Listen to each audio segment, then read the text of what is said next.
Hi there. This is a quick update that House of the Dragon has officially announced their plans for San Diego Comic-Con last week of July, and officially they will be having a huge live panel with a dozen cast and crew in Hall H. Hall H, the big central platform of the entire convention. That's where Star Wars stuff and Marvel movies go. That's where prior Game of Thrones panels went. And here they are again.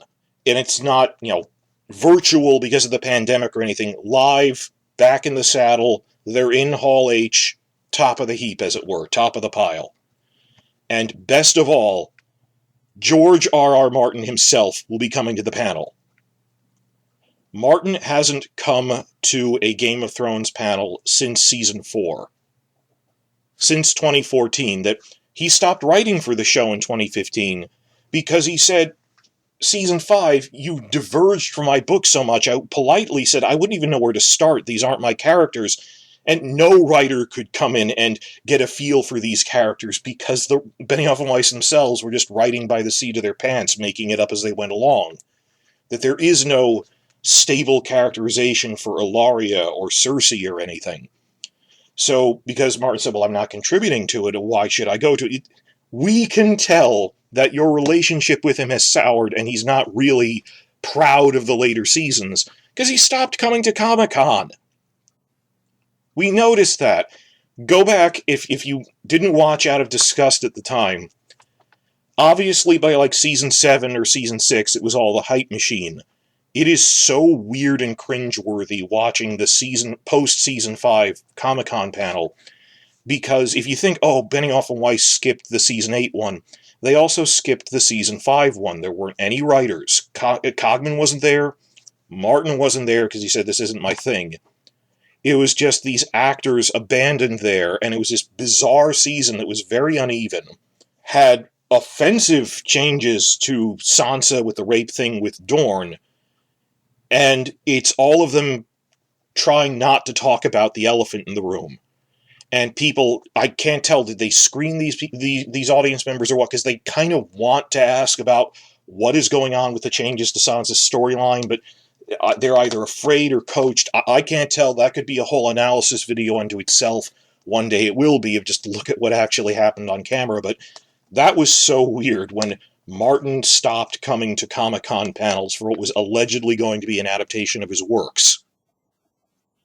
And he's back now for the first time in 8 years. This is great. He's in the middle of everything again. Now, they said there are 13 cast and crew members going to be there for the panel. One big panel. Martin himself, co-showrunners Ryan Condal and Miguel Sapochnik, good. And then cast members, Paddy Considine, who's Viserys, Matt Smith, Daemon, Olivia Cook, Alicent, Emma Darcy, Rhaenyra, Steve Toussaint and Eve Best, Corlys and Rhaenys Velaryon, respectively. There's House Velaryon there. Fabian Frankel, who is Kristen Cole, and Graham McTavish. I love it. From Outlander, from The Hobbit. He's a fan favorite. He's all sorts of things. Who is the other Kingsguard, Harold Westerling. And then I'm really excited about this. They actually also invited Millie Alcock and Emily Carey, young Rhaenyra and Alicent. And tell me in the comments, this is kind of weird that, some of these actors don't show up until episode 5. And yeah, certain major characters in Game of Thrones Season 1 didn't show up till, episode 4 or 5. But that there's time skips in it, and you don't meet the main Rhaenyra actress and the main Alicent actress until episode 5 of 10. And it's weird when you see people who are watching the trailers cold. I worry that some of them don't yet realize that young Rhaenyra and older Rhaenyra are the same person. But these are teasers. I think, the full trailer will spell that out more easily if these are the same person. We're getting ahead of ourselves. But that's 13 people. This is pretty much the main cast. Notable exceptions are Rhys Ifans isn't here for some reason. Alicent's father. It must be a scheduling thing. Similarly, Sonoya Mizuno isn't here as Mizari, even though she was among the first 7 billed as starring cast. There is an official, I don't know why you'd consider Mizari among the top 7, but, she is important in Season 1, but There's also, like, the Strongs and all these other groups of characters. I don't know. But you got the core groups of Rhaenyra, Daemon, Alicent, the Velaryons, King Viserys. The thing you have to... I'm not trying to diminish people's complaints, but someone was telling me on Twitter, why aren't Baela and Rhaena in this? They are important characters, but there's already 13 people at this panel. I've done videos about this before, that when they were trying to avoid questions, Game of Thrones would intentionally have panels with a lot of people on them, specifically for Season 6, so that Benioff and Weiss could just sit there without answering questions, because there were literally 10 cast members there. And it's an hour-long panel. I mean, how much do you expect them to talk? So yeah, I want to see the Baela and Rhaena actresses, but they don't have much to say. In Season 1, they're small children at the beginning, and later they get older. Like, and mild spoilers, Baela and Rhaena live through this story. We'll be seeing them for the next 10 seasons, either in this or in a sequel show about the Regency. But I mean, we've got, like, Steve Desang, we've got Rhaenys, Eve Best. There's only so many people you can fit on a panel before it becomes... Remember that SNL parody video with The Rock, where they're talking about, we're doing a crossover mixtape with all these rappers, and then gradually there's 5, then 8, and then Keenan starts going, maybe we're a little too stacked, and by the end there's literally 20 people on a crossover all trying to sing at once. I'll link that in the description below so you know what I'm talking about if you're an international viewer. But 13 is a lot of people. And if I had to do triage, yeah, these are the really important... I mean, like, Otto Hightower isn't there. But it must be scheduling stuff. So, gonna be a lot of turnover as these characters die. So, next time... Like, Nettles isn't even born yet, I don't think. But this is a lot of people, and I don't even blame HBO that... Well, think about it. They wanted to do a big upfront back in February in the style of Star Wars Celebration or DC Fandom. And in Las Vegas, it was going to be like a one-day convention thing, but it was going to have multiple panels. We never got a schedule for it. It had to be canceled for COVID. I sympathize with that. That's beyond their control.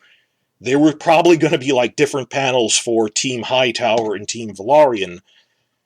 That got canceled, and they can only have one single-hour panel at San Diego Comic-Con, which is a very stuffed schedule. I don't think anyone would argue that they should have 2 separate panels for this at Hall H, given that it's for all of TV and movies, guys. And that 13 is a lot of people to cram in there, and still have them say meaningful things. And like, they're still at the point where they have to introduce Rhaenyra. Do you realize that Emma Darcy has yet to do a single interview talking about getting this role?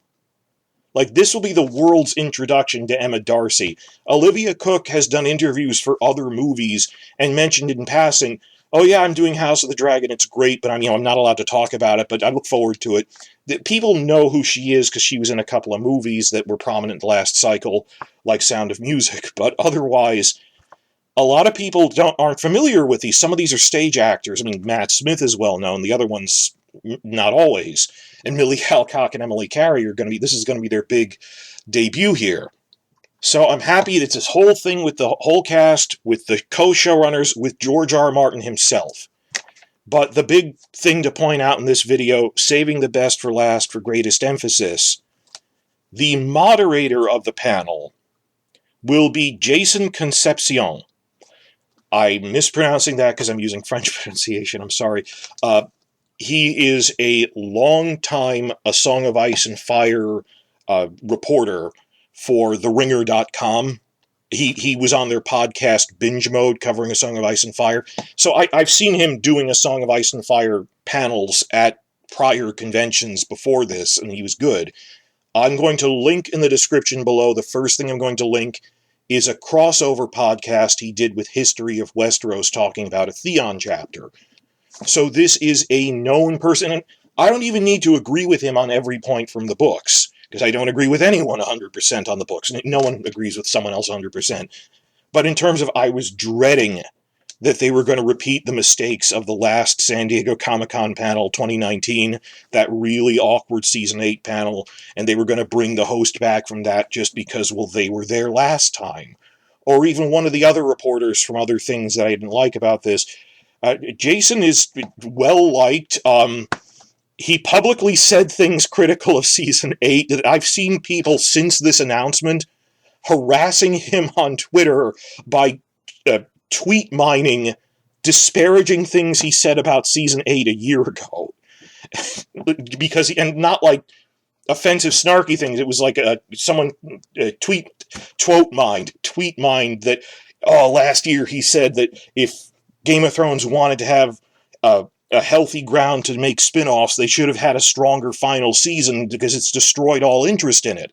Which, that is a fair statement to make. Having a bad final season damaged the ability that the spin-offs couldn't hit the ground running, that they have to dig themselves out of a hole, and he was just stating the obvious, and everyone agrees with that. But the Season 8 fanatics really have to attack people. So I can't say I know Jason. I've seen him around. History of Westeros vouches for him, and they're better at vouching for people than I am, because I'm always yelling. So it's History of Westeros approved. Jason is going to be doing this. I wish him luck, and I'm really looking forward to this Comic-Con experience. Now, I'm not going in person, of course, because I'm a hypochondriac and I'm afraid of the virus and stuff. And even then, how do you get into Hall H? It's a convention within a convention. But they're planning out all sorts of tie-in events for this Dragon's Den alternate reality thing. Check out the link below. But I'm looking forward to, like, the interviews and stuff. They said there'll be exclusive clips. We assume they're running the full trailer at this.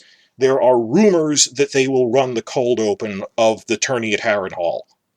Like the first, and I told you my other episode breakdown is probably going to be like the first 2 to 5 minutes is the Great Council, then skip forward. So, yeah, I can see them running that as like a preview of it. Whether they'll put that on the line or not, that's open question. So, thoughts on this? Martin coming back. Thoughts on Jason as the moderator for this, your hopes for that. He seems to have a good track record.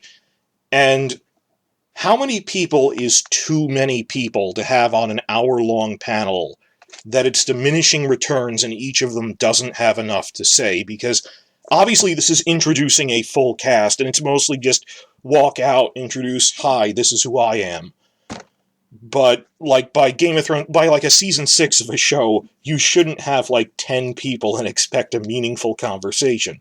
So what do you guys think? Tell me in the comments.